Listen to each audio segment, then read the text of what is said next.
Bonjour et bienvenue dans la semaine de l'écho. À la veille des fêtes de Pâques et de ces traditionnels œufs en chocolat, le prix du cacao flambe sur le marché international. Ce mardi, il a dépassé les 10 000 $ la tonne avant de retomber légèrement. Mauvaise récolte, maladies, spéculation, comment expliquer une telle flambée? Est-elle durable? Et à qui profite-t-elle? Analyse à suivre. Face à l'explosion du prix du cacao, comment l'industrie du chocolat s'adapte-t-elle? Les grandes marques ajustent-elles leur prix et le poids des produits? Et les consommateurs, le chocolat est-il en train de redevenir un produit de luxe? Enfin, il devait entrer en vigueur à la fin de l'année. Le règlement européen sur la déforestation importée pourrait bien être mis en pause. 20 pays, dont la France, demandent une suspension de ce texte censé interdire l'entrée en Europe de cacao issu de la déforestation. Comment expliquer ce nouveau recul environnemental qui doit assumer le coût de la lutte contre la déforestation? Eh bien, pour le savoir, je suis entourée d'Awa Traoré, directrice de la coopérative Kayat, en direct d'Abidjan. On sera en lien avec elle dans quelques instants. Guillaume Lescuyer, chercheur au Centre de coopération internationale en recherche agronomique pour le développement, le CIRAD. Vous êtes basé à Montpellier. Et avec moi en plateau, Concepción Alvarez, rédactrice en chef adjointe de Novetic. Bonjour. Et Étienne Sebaud, directeur associé chez Alix Partners. Bonjour à tous les quatre et merci d'avoir accepté notre invitation. Ce mardi, le cours du cacao a franchi brièvement la barre des 10 000 $ la tonne. C'est 3,5 fois plus qu'il y a un an, propulsé par les pénuries d'approvisionnement en raison de mauvaises récoltes. Guillaume Lescuyer, peut-être avant de parler de cette flambée des prix, la Côte d'Ivoire et le Ghana produisent plus de 60% du cacao mondial. Pourquoi une telle concentration? Comment on peut expliquer une telle concentration de la production en Afrique de l'Ouest? Alors, bonsoir à tous. D'abord, ce sont des zones qui se prêtent à la culture du cacao. Donc, on est en forêt, enfin en zone tropicale humide, voilà, avec un régime de météo qui s'y prête. Et puis après, c'est le résultat de politiques publiques importantes sur les dernières décennies. On se souvient du président Houphouët-Boigny qui a vraiment tourné la Côte d'Ivoire, notamment vers ces cultures-là, il y a quelques dizaines d'années, et qui fait qu'aujourd'hui, le cacao est majoritairement produit en Côte d'Ivoire et au Ghana. Voilà, donc le choix à la fois une combinaison de facteurs écologiques, environnementaux et de décisions politiques d'il y a quelques décennies. Et ces deux pays, précisément, le Ghana et la Côte d'Ivoire, ont souffert de conditions météorologiques particulièrement difficiles. De quoi probablement expliquer cette flambée des prix?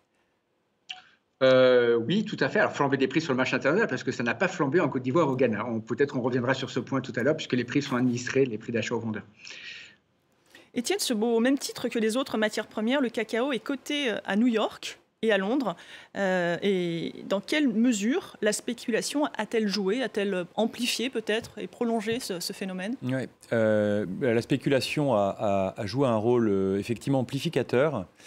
C'est vrai que le déséquilibre offre-demande que vous évoquiez est évidemment à l'origine de ce phénomène. Mais effectivement, la spéculation a tendance à amplifier. Ce qui se passe en réalité, c'est qu'on a à la fois des investisseurs, mais aussi des acteurs de la chaîne qui prennent des positions sur les marchés en jouant le prix à la baisse ou à la hausse par rapport au cours du moment, soit encore une fois dans une volonté de réaliser des profits, donc ça c'est la spéculation pure, soit aussi pour protéger leurs marges dans le cas où l'évolution des cours serait défavorable.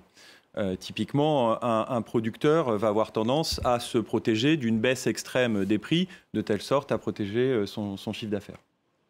Et donc, en fait, effectivement, ce qui se passe, c'est que les acteurs qui ont pris des positions sur une baisse des cours, devant la hausse importante qui s'est matérialisée depuis quelque temps, mais en particulier ces derniers mois, sont obligés de retrouver des marges de manœuvre et reprendre des positions à la hausse qui accentuent l'effet d'accélération des cours. On va prendre tout de suite la direction d'Abidjan avec vous, Awa Traoré. Vous travaillez avec 3000 producteurs. Depuis un an, première question, avez-vous profité de la flambée des prix sur les marchés mondiaux? Bonjour tout le monde. Je peux dire que en Côte d'Ivoire, nous sommes dans un système stabilisé où les produits sont vendus par anticipation. Donc, de ce fait, présentement, les producteurs ne peuvent pas bénéficier de cette flambée. Mais je pense qu'à partir de la campagne prochaine, nous pourrons en bénéficier. C'est-à-dire qu'en Côte d'Ivoire, l'État fixe un prix plafond. Quel est ce prix? Oui. Et est-ce qu'il est proche des 10 000 $ la tonne? Ou pas du tout? Pas du tout. Pour cette campagne, non. C'est-à-dire? Je pense que ça sera pour l'année prochaine. C'est-à-dire, ils sont combien?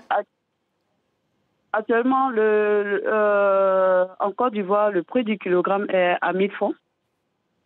1000 francs CFA? Oui, 1000 francs CFA. Est-ce que produire du cacao est rentable pour la directrice de coopération que vous êtes?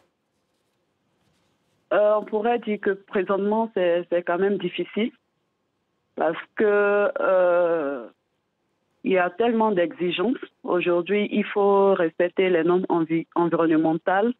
Il faut respecter aussi les droits humains. Et donc, ce qui nécessite beaucoup d'investissement. Et vendre le cacao à 1000 francs ne nous permet pas vraiment de supporter tous ces coûts. Donc, pour nous, c'est quand même difficile. Les conditions dans les plantations sont particulièrement difficiles, le travail est rude. Perdez-vous de la main-d'œuvre au profit de cultures peut-être plus rentables? Je pense notamment à l'huile de palme. Et comment vous pouvez faire pour fidéliser votre main-d'œuvre? Effectivement, nous perdons beaucoup de main-d'œuvre puisque les producteurs ne voient pas d'intérêt à continuer de produire le cacao. Donc, c'est tout à fait normal qu'ils se retournent vers d'autres spéculations. Et pour nous, la meilleure manière de pouvoir les maintenir, c'est de reviser les prix, de pouvoir acheter le cacao à un prix rémunérateur qui pourrait permettre certainement aux producteurs de revenir à la cacaoculture, voilà, et de maintenir toute cette main-d'œuvre. Guillaume Lescuyer, on le voit, hein, les producteurs ne profitent pas de cette flambée des prix.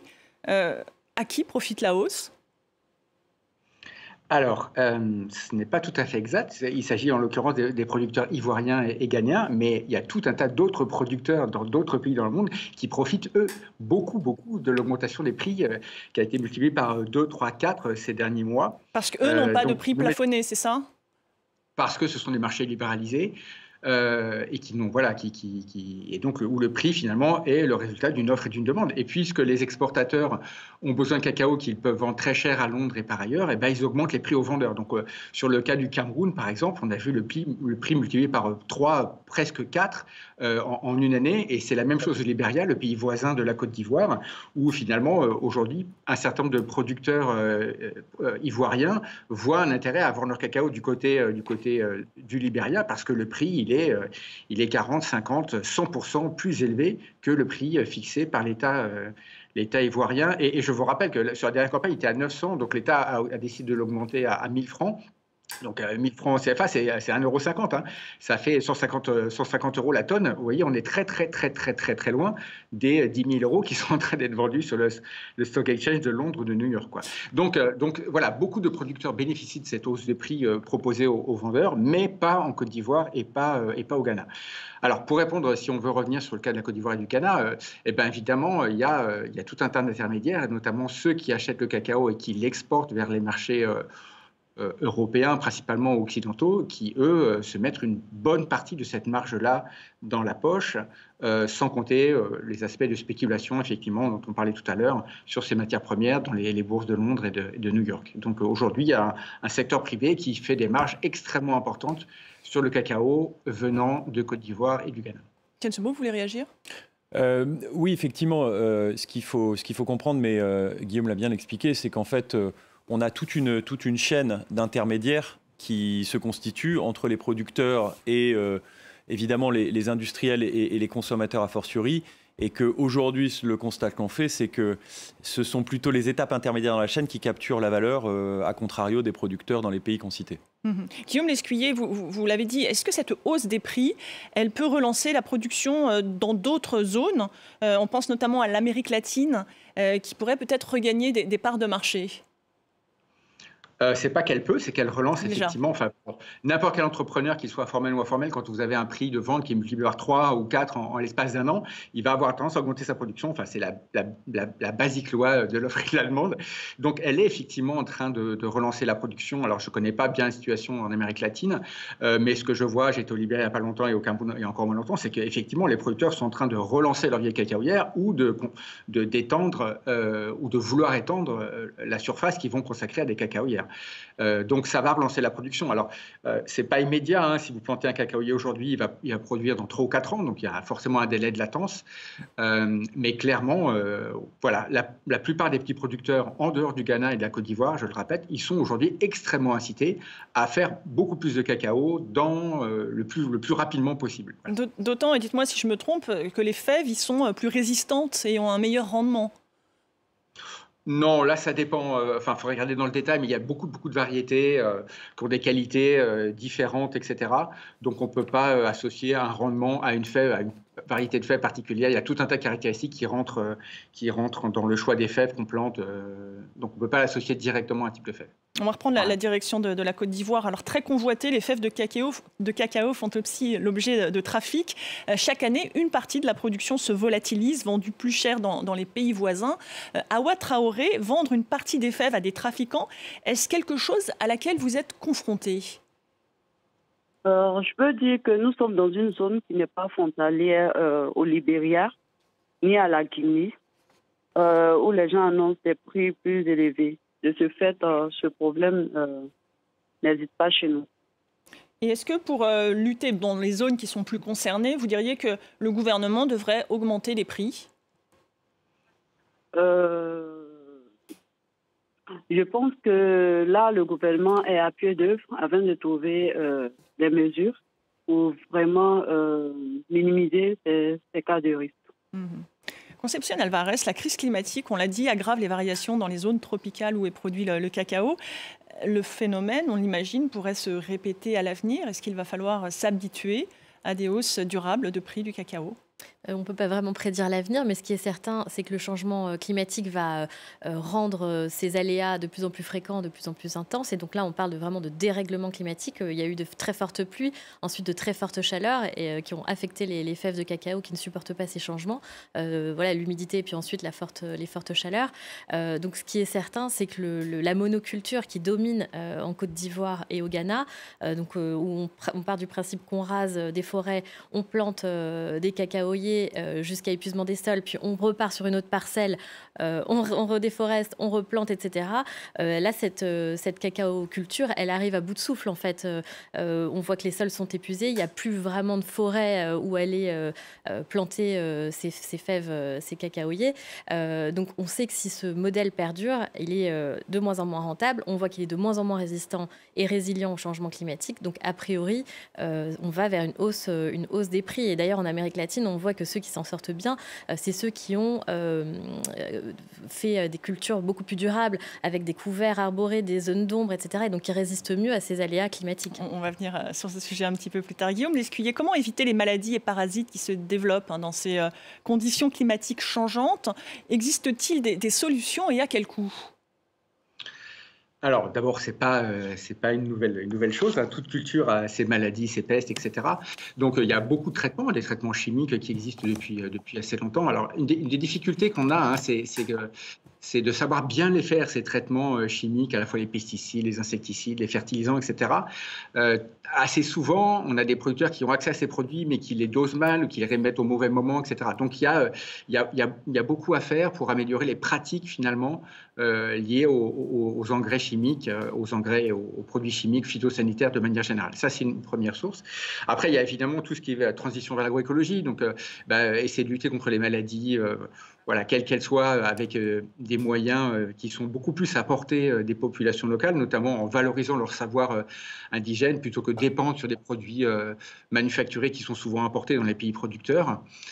Et puis, comme le disait Alvarez juste avant, effectivement, tout ce qui va être agroforesterie nous permet d'avoir des systèmes agroforestiers qui sont des systèmes de production qui sont beaucoup plus résilients et qui vont mieux résister à des chocs qui soient des chocs voilà, climatiques, mais également économiques, socio-économiques, etc.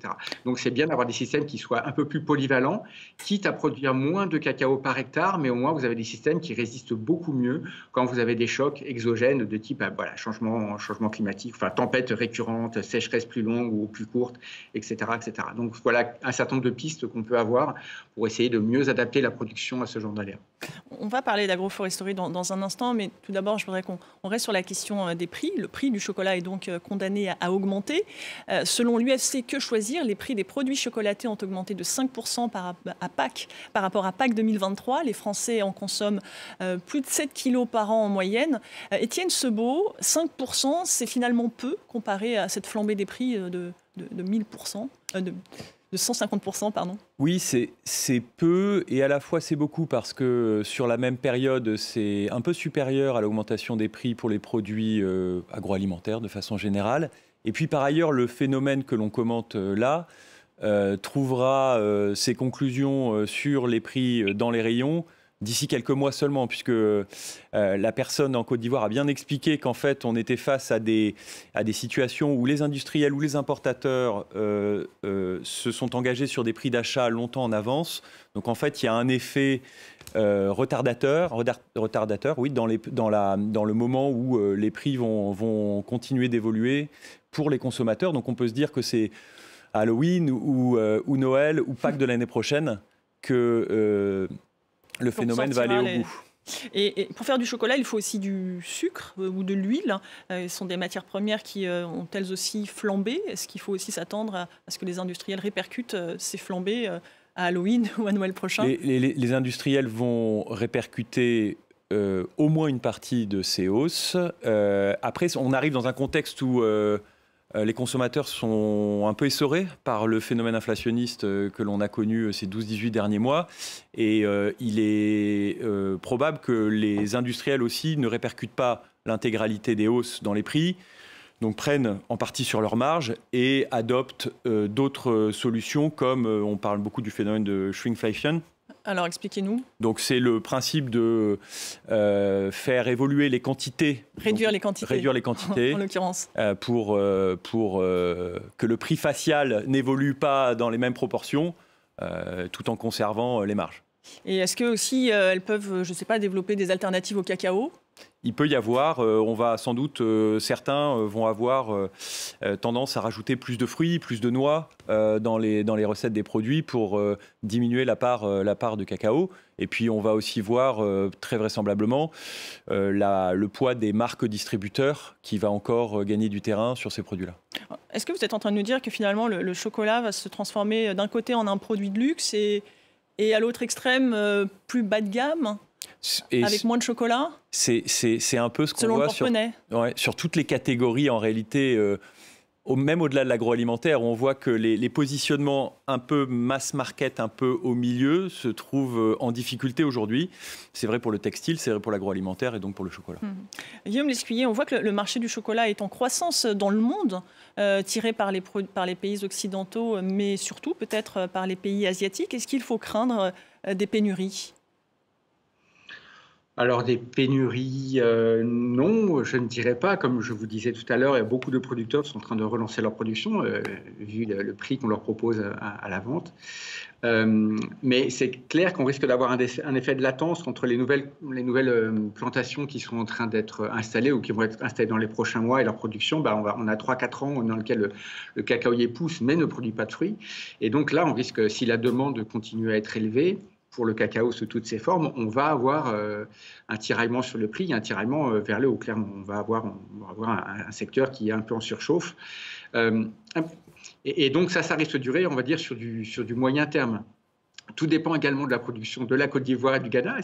Là, cette année, l'année dernière, il y a une production qui a été plutôt ratée à cause du changement climatique, d'aléas climatiques, mais on peut avoir des productions qui sont mirobolantes l'année prochaine, et auquel cas, ça mettra une pression inférieure sur le prix. Mais ce que je voulais rappeler, c'est qu'en fait, cette question du cacao et du chocolat, et notamment de sa qualité et de ses composants, elle a déjà eu lieu. On a déjà eu un débat pareil il y a une dizaine ou une quinzaine d'années, avec notamment du chocolat qui était fabriqué fabriquée sans beurre de cacao. Je vous rappelle, alors on ne met pas d'huile pour fabriquer les tablettes de chocolat. On sépare, alors on va dire, la masse de chocolat du beurre du cacao qu'on remélange ensuite. Et en fait, une bonne partie des industriels avaient remplacé le beurre de cacao par des matières grasses de moindre qualité, en tout cas de moindre coût, comme le beurre de karité. Et donc, on s'était retrouvé il y a une quinzaine d'années, j'ai plus les chiffres en tête précisément, à ce qu'un certain nombre de produits ne pouvaient plus indiquer chocolat sur leur emballage parce qu'ils n'utilisaient pas de beurre de cacao, mais du beurre de karité. Donc, finalement, ce débat, on l'a déjà eu lieu. Il risque d'être relancé parce qu'effectivement, vu le prix du beurre de cacao, on va avoir des tensions, notamment quand les consommateurs, et je pense notamment à l'Union européenne, les consommateurs de l'Union européenne vont continuer à acheter du cacao et, si possible, du cacao de qualité avec du beurre de cacao. Et donc, le prix augmentant, il va falloir que les industriels trouvent soit qu'ils sécurisent et que les consommateurs aient un pouvoir d'achat qui augmente pour suivre finalement l'augmentation du prix, soit qu'ils trouvent des moyens pour maintenir un prix qui soit encore acceptable par les consommateurs européens. On va désormais parler d'alternatives à cette monoculture dont on parlait tout à l'heure. En Côte d'Ivoire, face à l'impact environnemental de la culture, certains agriculteurs changent de méthode et se tournent précisément vers l'agroforesterie. Regardez le reportage de nos confrères de France 2. Ces tablettes, aux parfums étonnants. Chocolat au lait, chips de banane, chocolat au piment, chocolat à la noix de cajou. Sont fabriquées par le champion de Côte d'Ivoire Chocolat Pâtisserie. C'est une vraie tuerie, hein. C'est tenter et regretter. Quand tu goûtes, tu restes dedans. Tout simplement bon. Bon, mais aussi responsable. Axel Emmanuel Gbaou achète sa matière première, le cacao, uniquement à des producteurs travaillant en agroforesterie, sans couper les arbres pour planter les cacaoyers. Avec l'agroforesterie, vous avez tout l'écosystème qui démontre que le cacao est ami de la forêt. Il ne devrait pas être l'ennemi. La Côte d'Ivoire a perdu 80% de ses forêts depuis les années 60, en partie à cause de la culture du cacao. Mais aujourd'hui, les agriculteurs sont incités à faire pousser les cacaoyers au milieu des arbres. C'est le cas ici, au nord d'Abidjan. Voilà, ça, c'est le champ des cacao. Sur la plantation héritée de son père, Salomé Owo-Douapo a décidé d'ajouter d'autres arbres. Ça sert d'ombrage. Ça fait en sorte que la plantation ne soit pas toujours en contact juste avec le soleil. Autres avantages, les feuilles qui servent d'engrais naturel et les fruits. Quand le cacao peut-être manque, tu as au moins les arbres fruitiers qui peuvent te donner quelque chose. Comme Salomé, voilà. De plus en plus de producteurs veulent prendre soin de leur culture et de l'environnement. Pour les aider, une équipe de chercheurs français étudie l'agroforesterie pour les cacaoyers.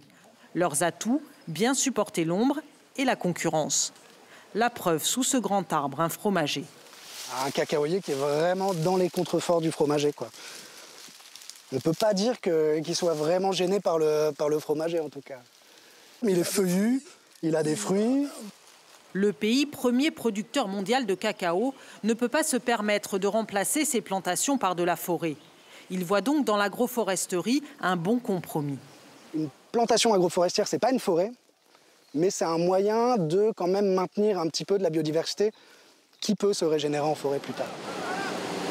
L'agroforesterie est aussi favorisée par le développement d'une filière de cacao responsable, avec des usines comme celle-ci en banlieue d'Abidjan, imposant de bonnes pratiques. Pour fabriquer, explique son directeur, du chocolat zéro déforestation. Il y a une capacité de 10 000 tonnes de produits par an. L'entreprise achète le cacao plus cher aux coopératives respectant ces normes. Elle répercute les coûts, mais les consommateurs suivent. Tout le monde prend conscience que cette problématique de réchauffement climatique, on doit y faire quelque chose. On ne peut pas continuer à consommer comme ça sans prendre en compte tous ces aspects de développement durable. Argument supplémentaire, l'Union européenne a voté l'interdiction d'importer des produits issus de la déforestation, dont le cacao. Guillaume Lescuyer, depuis les années 60, la Côte d'Ivoire a perdu 80% de ses forêts à cause de la culture du cacao. L'agroforesterie, est-ce que c'est la solution? Est-ce que c'est un bon compromis entre exigences économiques et environnementales? Alors oui, mais peut-on parler d'agroforesterie quand effectivement la forêt a déjà disparu? Ça pose plusieurs questions. D'abord, il y a beaucoup de pays qui font de l'agroforesterie du cacao en ayant laissé les arbres. Et je pense encore à l'Afrique centrale, à certains pays d'Asie du Sud-Est comme la Papouasie-Nouvelle-Guinée, etc. Où là, pour le coup, on a des systèmes agroforestiers qui sont extrêmement plus complexes, résilients, et performant d'un point de vue environnemental et d'ailleurs socio-économique par ailleurs que ce qu'on peut voir en Afrique de l'Ouest. Là, on voit bien qu'on est sur des cacaoyères dans lesquelles on essaie de réintroduire quelques arbres, alors des arbres fruitiers, bon, quelques arbres comme le fromager qu'on a vu, mais c'est des systèmes qui sont extrêmement simples et voilà, qui résulte d'un résultat, enfin d'un processus historique dans lequel il y avait de la forêt là il y a 40 ans, on a tout déforesté, on a mis une plantation de cacaoyères presque monospécifique, et maintenant on essaie de réintroduire quelques arbres dedans. Effectivement, on est sur de l'agroforesterie, mais sur un système simple et qui finalement qui n'a pas permis de préserver la forêt puisqu'elle a été coupée longtemps. Et puis une autre chose qu'on oublie un peu, c'est que, et ça concerne l'Afrique de l'Ouest, c'est qu'on ne peut pas passer d'un système en plein soleil à un système sous ombrage en remettant des arbres avec les mêmes variétés de cacao.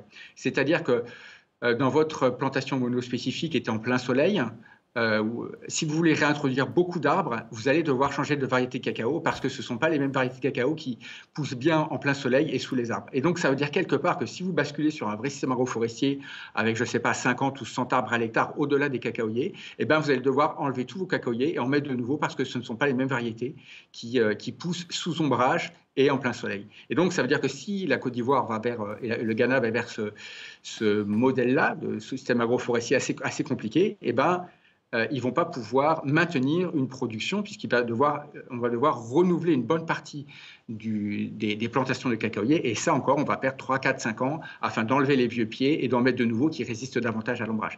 Donc ce n'est pas facile de basculer d'un système de production en plein soleil à de l'ombrage en Afrique de l'Ouest. Et donc, ce qu'il faudrait, c'est quand même regarder ce que font des pays dans lesquels il reste encore beaucoup de forêts et dans lesquels on a des systèmes de production de cacao qui sont extrêmement riches. Et pour moi, un accent qu'on devrait mettre, c'est de préserver ces systèmes agroforestiers extrêmement riches plutôt que de repartir d'une situation des systèmes agroforestiers qui sont aujourd'hui très, très pauvres, qu'on pourrait réenrichir marginalement.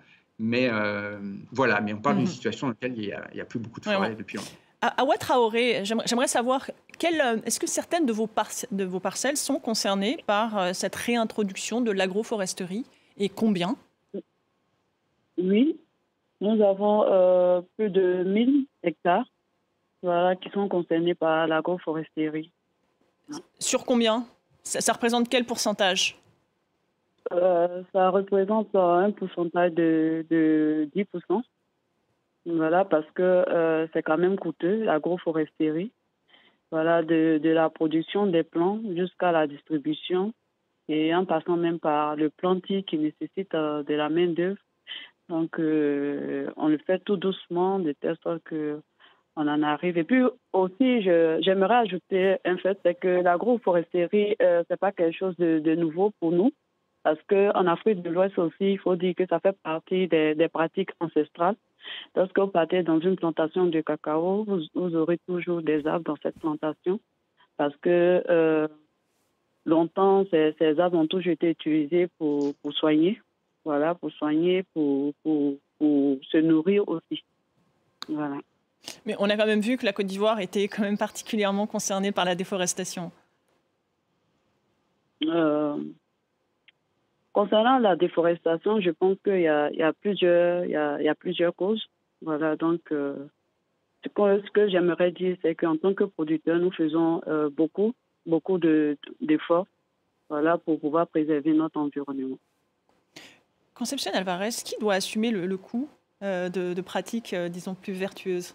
Alors déjà, ce qu'on peut dire, c'est qu'il y a un baromètre qui est sorti là, il y a quelques jours à l'approche de Pâques, et il y a à peu près 72 entreprises mondiales qui ont été analysées, et la moitié à peu près utilisent du cacao cultivé sous des modèles d'agroforesterie. Donc ça montre quand même qu'il y a une progression vers... qui progresse. Exactement. Alors ensuite, évidemment, il y a des limites parce qu'il n'y a pas de définition exacte de l'agroforesterie, mais ce qui est certain, c'est que ça coûte plus cher. Les producteurs sont unanimes.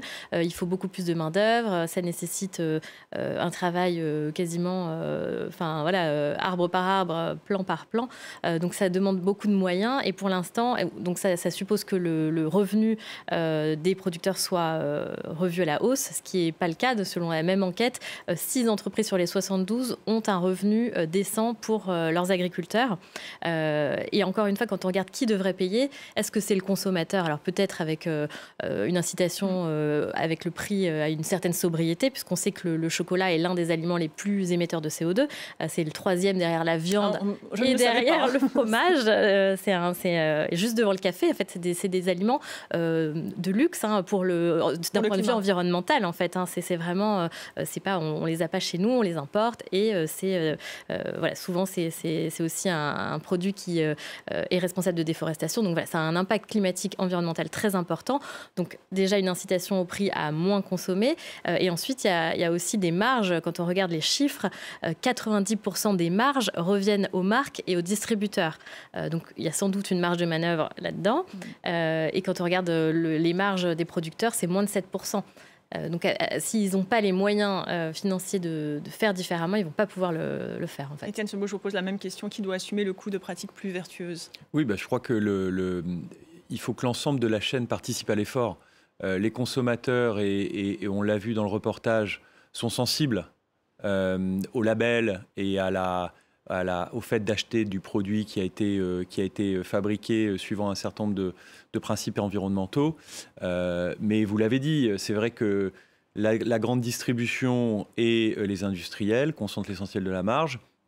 On n'a pas la version Egalim vis-à-vis des producteurs de cacao, mais l'idée, c'est... C'est-à-dire de garantir un prix, peut-être Exactement. Expliquer ce qu'est Egalim. Eh oui, pardon. Donc la loi Egalim, dont on est à la 3e version, avait pour objectif de rééquilibrer le partage de la marge entre... en faveur des producteurs. En faveur des producteurs en France. Et donc, quelque part, on est sur ce type de principe qui devrait se mettre en place, qui est d'autant plus compliqué qu'on est sur des acteurs qui évoluent sur le globe entier. Donc, On en vient tout de suite à notre 3e et dernière partie avec ce nouveau recul européen sur le front environnemental.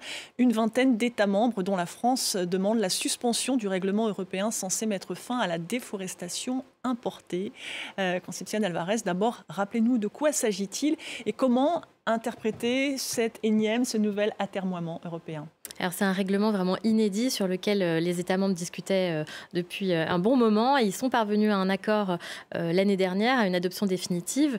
Donc ce règlement, il vise à ne plus importer de produits issus de la déforestation. Donc il y a beaucoup de produits qui sont concernés, le cacao évidemment, mais aussi le café, l'huile de palme, le soja, le caoutchouc, voilà, tout un tas de produits responsables de la déforestation. Et donc le but, c'est que les entreprises qui importent ces produits sur le continent européen puissent certifier qu'ils n'ont pas contribué à déboiser, à déforester des forêts ailleurs dans le monde.